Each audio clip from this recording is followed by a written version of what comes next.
Lawyers of Reddit, what was your "oh, I'm definitely winning this one" moment? I had a client who had a pretty severe slip and fall in a pharmacy. In my state, we are not allowed to see surveillance of the subject until after the deposition or other similar testimony is taken. The rule is in place to protect defendants, so we don't coach the client based on what we see in the video. Anyway, we take the deposition, then they send the video. Not 30 minutes later I get a call from opposing counsel wanting to settle. The video revealed that my client had fallen, passed out and peed herself. She was very elderly and very hurt. The manager of the store had an employee put signs out showing wet floor and mop up around the lady, all while she was unconscious, all before calling 911. Settled that one for the policy limits right there. I was defending a company being sued for kicking a customer out for being drunk. He showed up to trial, small claims, wasted at 10 AM. The judges in small claims are lenient on process, they like to adjudicate on the merits. So we started. He is the plaintiff, so he goes first. Can barely stand during his opening statement. Knocks over his shopping bag full of evidence. Just awful. The court put a stop to it and ruled in my client's favor. The only words I spoke were putting my name on the record. This is peak small claims court, and I love it. Beats my second favorite small claims case where the person suing her sister for stealing her ruby bracelet showed up wearing the bracelet. The shopping bag of evidence was what puts you up to number 1. I was a complete newbie attorney, practicing bankruptcy, which I had no experience in prior to this job. So little experience, in fact, that basically all I had been told relevant to this particular case was this: if someone has filed for a Chapter 13 bankruptcy and their car has recently been repossessed, the creditor has to give it back, or you can sue them for money sanctions. And while that is often true, it is not the full story, and it differs slightly depending in the jurisdiction.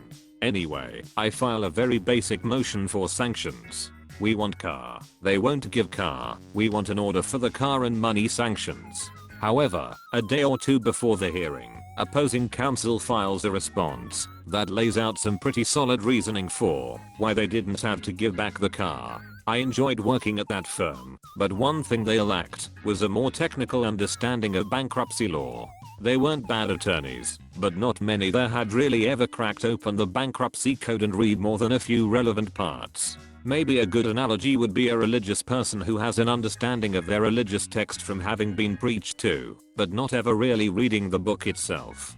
So here I am, a newbie attorney, with second-hand knowledge of the bankruptcy code, a day away from arguing a very technical case, and all I can get from anyone is basically a shrug. Go get 'em, kid. I spent all day and most of the night before preparing for the hearing, and frankly, his argument did make a lot of sense. But I came up with a marginal counter-argument, and I was ready to at least not embarrass myself at the hearing.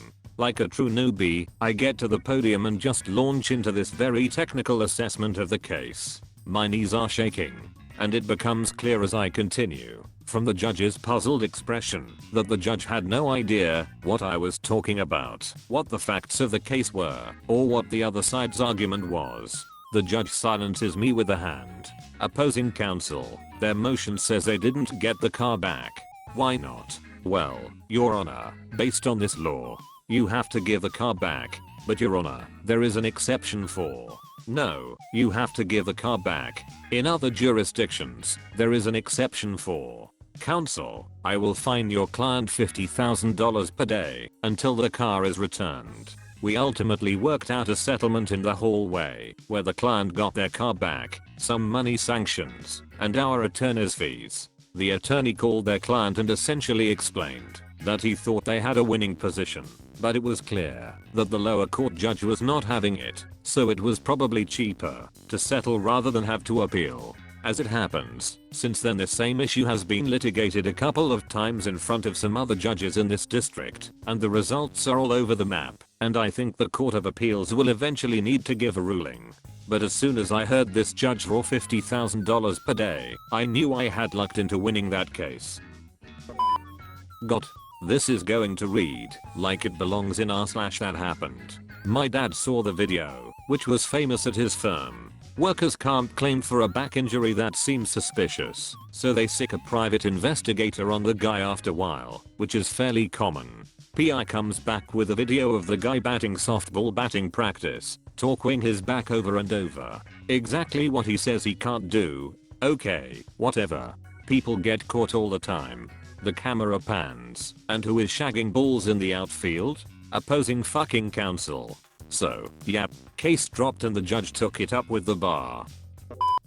Truck driver changed his story on the stand about how the accident happened from what he had always said previously. Next on the stand, the police officer who had responded to the scene gives this new version too. I asked him on cross when he heard this new version, and he said, in the hallway, just before I came in. Oh, I'm definitely winning this one. Not my case, but during my aunt's divorce. Custody case. Wasn't really one hearing per se, but over multiple hearings. My aunt wanted full custody of the kids. She initially had custody, but uncle was allowed to see the kids every other weekend under supervision. Uncle was abusive, nasty even to the kids, even under supervision. Social services reported his behavior, and at hearings he was rude and arrogant to the judge, wouldn't listen and even walked out on a few occasions. Even his barrister thought he was a piece of shit. He made it obvious he didn't give a shit about the kids, and he and his mother declared on a few occasions that the kids were a result of incest between their mother and her father. Yeah, he dug his own grave with that one. Judge ruled that normally father will get some custody at least, but he was making an exception and banning him from coming near the kids until they're 18. Aunt got full custody. Opposing party, mum, stands up while the justice is speaking, interrupts, and says I can't force my children to do something they don't want to do. For context, the justice was talking about how dad, my client, needed to have some parenting time. Mum had alienated the kids and was claiming that they didn't want to see him. Opposing counsel, who had most definitely not anticipated her client doing this, just lowers her head and closes her eyes. I stand up and say if mum can't control her children, then perhaps she should not be the primary parent. The justice replies, and I'll be available to hear it when you make that application, Mr. Oljoff the law. That said, I knew I had one when mum stood up earlier and questioned the qualifications of the psychologist she had suggested, when said psychologist came back with a report that my client should have parenting time. Not a lawyer, just one of the folks gathering documents.